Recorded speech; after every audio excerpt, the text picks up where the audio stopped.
Top quality और consistent performance के लिए सिर्फ सिल्वर पंप्स। टॉप क्वालिटी और कंसिस्टेंट परफॉर्मेंस के लिए सिर्फ सिल्वर पंप्स, नाम याद रखना। नॅशनल हेराल्ड केस मध्ये काँग्रेस म्हणजे चोराच्या उलट्या बोंबा आहे। सोनिया गांधी, राहुल गांधींनी यंग इंडिया कंपनी काढून असोसिएट जनरल या कंपनीचे शेअर विकत घेऊन 2000 कोटी रुपयाची मालमत्ता केवळ 50 लाख रुपयाला विकत घेतली।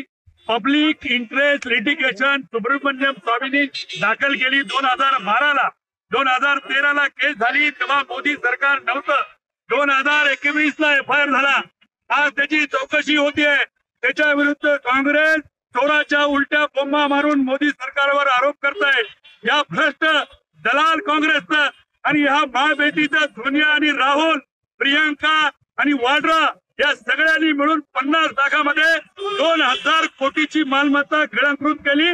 त्याबद्दल ही केस आहे। काँग्रेसने केलेल्या आंदोलनाला हे प्रतिउत्तर आहे।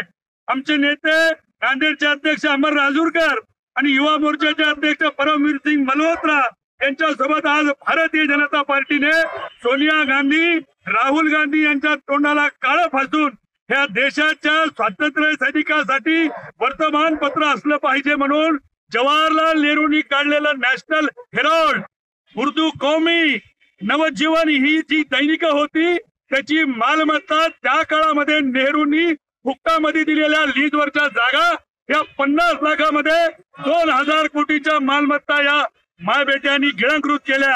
त्याच्या विरुद्धची ही केस आहे। तेव्हा काँग्रेसचं माझं आव्हान आहे की भारतीय जनता पार्टी सुद्धा राजकारण करत नाही, तुम्ही भ्रष्टाचाराचं आणि दलालीचं राजकारण करता।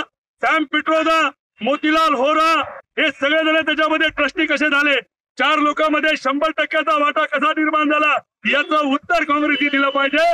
नाहीतर आगामी काळात मोदी सरकारवर एक शब्द जरी काँग्रेस बोलली तर पूर्ण भारतीय जनता पार्टी देशामध्ये काँग्रेसला सळो की पळो करून सोडल्याशिवाय राहणार।